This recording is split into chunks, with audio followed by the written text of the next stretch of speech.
نحمدہ ونصلی ونسلم علی رسولہ النبی الکریم۔ ناظرین، روحانی کلینک کی طرف سے السلام علیکم ورحمۃ اللہ وبرکاتہ۔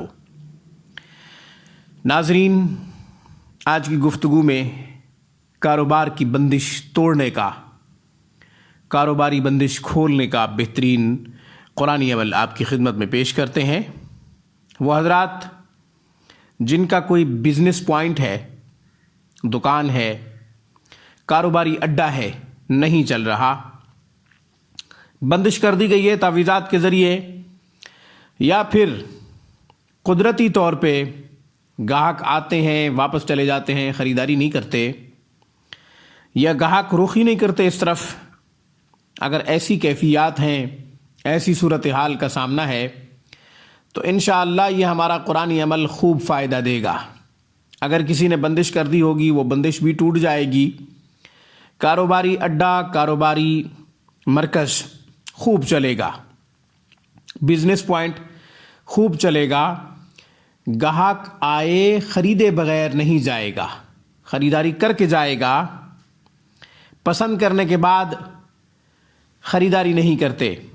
کئی کیسز ایسے آ رہے ہیں، کالز آتی ہیں، ای میل کرتے ہیں لوگ کہ گاہک آتے ہیں، پسند کرتے ہیں، خریداری نہیں کرتے، واپس چلے جاتے ہیں، چیز کو ہاتھ لگاتے ہیں، ان کا دل کر رہا ہوتا ہے کہ ہم خریداری کریں، اس کے باوجود رکھ کے چلے جاتے ہیں کہ ہم سوچ کے بتائیں گے، وہی چیز ساتھ والی دکان سے خرید لیتے ہیں، یا وہی چیز سامنے والی دکان سے خرید لیتے ہیں۔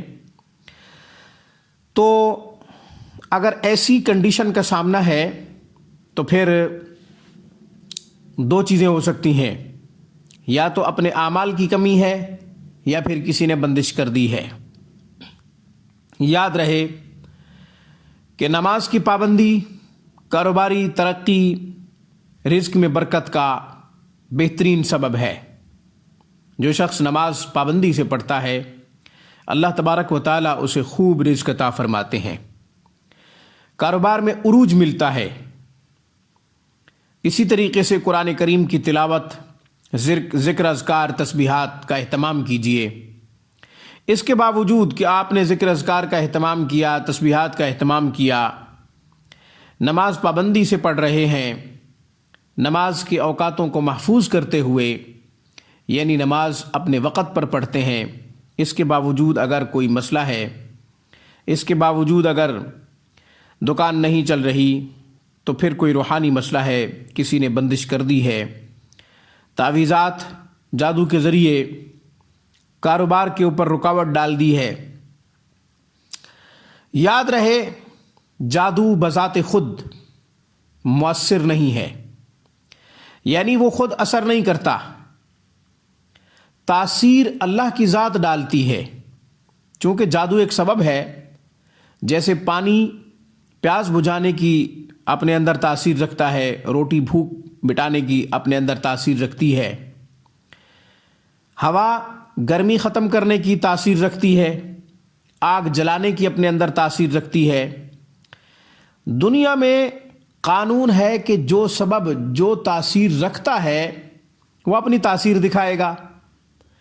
جیسے ہم ادویات استعمال کرتے ہیں، ادویات بذات خود مؤثر نہیں شفا کے لیے، ان کے اندر شفا کی کوئی تاثیر نہیں ہے، اللہ تبارک و تعالی ان کو شفا کا ذریعہ بناتا ہے۔ ادویات کو علاج سنت ہے، ہم علاج کے لیے کوشش کرتے ہیں، کبھی ہم روحانی علاج کروا رہے ہوتے ہیں، کبھی ہم جسمانی علاج کروا رہے ہوتے ہیں۔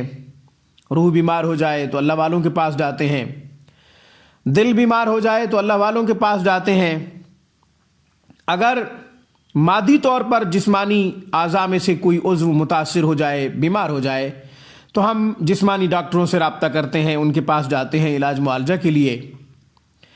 بہرحال اسباب بذات خود مؤثر نہیں ہیں، ان کے اندر کوئی اثر نہیں ہے، اللہ تبارک و تعالیٰ کی مشیت اور اس کے ارادے سے تاثیر پیدا ہوتی ہے۔ اللہ تبارک و تعالیٰ کی مشیت اور اس کا ارادہ ہوگا تو تاثیر پیدا ہو جائے گی، اگر اللہ کا ارادہ اور اس کی مشیت نہیں ہوگی تو تاثیر پیدا نہیں ہوگی۔ اس کی ایک چھوٹی سی مثال دے دوں، نمرود نے ابراہیم علیہ الصلاۃ والسلام کو آگ میں ڈالا، اس کی نیت یہ تھی نعوذ باللہ کہ خلیل اللہ جل جائیں گے آگ میں، اللہ تبارک و تعالیٰ نے اسی آگ کو گلزار بنا دیا۔ ابراہیم علیہ الصلوۃ والسلام کہتے ہیں کہ میری زندگی کے وہ 40 دن جو میں نے آگ میں گزارے بڑے سکون کے تھے، ایسے لگتا تھا کہ میں جنت میں رہ رہا ہوں، راحت و آرام کی دنیا میں رہ رہا ہوں۔ اللہ تبارک و تعالیٰ نے آگ کو گلزار بنا دیا۔ تو سامعین کرام، کوئی سبب خود تاثیر نہیں رکھتا جب تک اللہ اس چیز کے اندر تاثیر پیدا نہ فرما دے۔ تو سامعین کرام، جب جادو اثر کرتا ہے تو اللہ تبارک و تعالیٰ کی طرف سے آزمائش ہوتی ہے، امتحان ہوتا ہے کہ میرا بندہ ڈگمگاتا تو نہیں ہے، میرا بندہ گھبرا تو نہیں جاتا، میرا بندہ متزلزل تو نہیں ہو جاتا۔ اللہ تبارک و تعالیٰ کی طرف سے آزمائش اور امتحان ہوتا ہے۔ اس لیے جب جادو یا تعویذات کی وجہ سے بندش ہو جائے تو اپنے عقیدے کو محفوظ رکھتے ہوئے، اپنے ایمان کو محفوظ رکھتے ہوئے ان معالجین سے رابطہ کریں جو تقوی اور پرہیزگاری کا مجسمہ ہوں اور نورانی اور روحانی اعمال سے علاج معالجہ کرتے ہوں، قرآن و سنت سے باہر نہ جاتے ہوں، قرآن و سنت کے دائرے میں رہتے ہوئے علاج کرتے ہوں، ان سے رابطہ کیا جا سکتا ہے۔ تو سامعین کرام، ابھی میں عمل کی طرف آتا ہوں۔ یہ قرآنی عمل بندش کو توڑ دے گا، یہ کاروباری مرکز کو بہترین عروج عطا فرمائے گا۔ یہ قرآنی عمل، قرآن کو سہارا بنائیے، قرآن کو اپنا آسرا بنائیے۔ دکھوں کا مداوا صرف وہی ذات کر سکتی ہے، جس کو دکھڑا سناؤ تو وہ فوراً لبیک کہے اور پکارنے کے بعد فوراً مدد کو پہنچے۔ وہ ذات صرف اللہ کی ہے، اسی پہ یقین اور اسی پہ بھروسے کی ضرورت ہے۔ تو سامعین کرام، عمل نوٹ کر لیں۔ آیت نمبر 3 سورہ رعد، پارہ نمبر 13، سورہ رعد آیت نمبر 3۔ آپ نے آیت نمبر 3 کو لکھنا ہے بسم اللہ کے ساتھ۔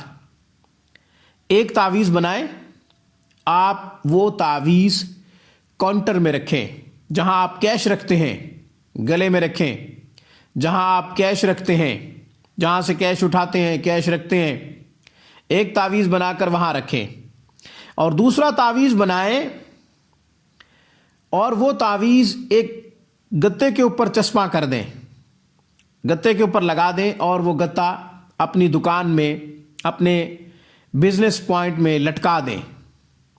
یہ دونوں تعویذ بنانے ہوں گے۔ ایسا نہیں کرنا کہ کیش کاؤنٹر کا تو تعویذ بنا لیں، دوسرا تعویذ نہ بنائیں، ایسا نہ کریں، بلکہ 2 تعویذ بنائیں اور دونوں تعویذوں کو استعمال کریں۔ قرآنی آیت مبارکہ بسم اللہ کے ساتھ لکھیں گے۔ آیت نمبر 3، آیت مبارکہ کی تلاوت کر دیتا ہوں۔ ایک تعویذ لکھا، کاؤنٹر میں رکھ دیا، دوسرا تعویذ نہیں بنایا تو یہ غیر مؤثر ہوگا۔ علماء کرام نے عملیات کی کتب میں یہی لکھا ہے، تجربہ بھی یہی ہے۔ اس لیے 2 تعویذ بنانے ہوں گے، ایک لٹکانا ہوگا، ایک کیش کاؤنٹر میں رکھنا ہوگا۔ انشاءاللہ خوب فائدہ ہوگا، گاہک خوب آئیں گے، نہ صرف آئیں گے، خریداری بھی کریں گے انشاءاللہ، بزنس پوائنٹ خوب چلے گا۔ جب بزنس پوائنٹ چلنے لگے، گھر کا چولہا خوب جلے، بچے خوشحال ہوں، آپ سکون کی زندگی بسر کرنے لگے، روحانی کلینک کے سربراہ اور اس کی ٹیم کو اپنی دعاؤں میں اس چھوٹی سی کاوش پر ضرور یاد رکھیے گا۔ اب تلاوت کر دیتا ہوں۔ اعوذ باللہ من الشیطان الرجیم، بسم اللہ الرحمن الرحیم۔ وهو الذي مد الأرض وجعل فيها رواسي وأنهارا ومن كل الثمرات جعل فيها زوجين اثنين يغشي الليل النهار إن في ذلك لآيات لقوم يتفكرون۔ وهو الذي مد الأرض وجعل فيها رواسي وأنهارا وَمِن كُلِّ الثَّمَرَاتِ جَعَلَ فِيهَا زَوْجَيْنِ اثْنَيْنِ يُغْشِي اللَّيْلَ النَّهَارَ إِنَّ فِي ذَلِكَ لَآيَاتٍ لِقَوْمٍ يَتَفَكَّرُونَ۔ آیت نمبر 3 سورہ رعد پارہ نمبر 13۔ آج کی گفتگو میں بس اتنا ہی۔ گھر بیٹھے مذہبی تعلیمات انفرادی طور پر حاصل کرنا چاہیں یا قرآن کریم تجوید کے ساتھ پڑھنا چاہیں، ترجمہ و تفسیر سے قرآن کو سیکھنا چاہیں تو ہمارا اعلیٰ تعلیم یافتہ سٹاف شب و روز دینی خدمات کے لیے مصروف عمل ہے۔ آپ ہمارے نمبروں پہ 24 گھنٹے رابطہ کر سکتے ہیں۔ ویڈیو پسند آئے تو لائک ضرور کریں، روحانی کلینک کو سبسکرائب کرنا مت بھولیں۔ السلام علیکم ورحمۃ اللہ وبرکاتہ۔ Thanks for watching my video. اللہ حافظ، اللہ نگہبان۔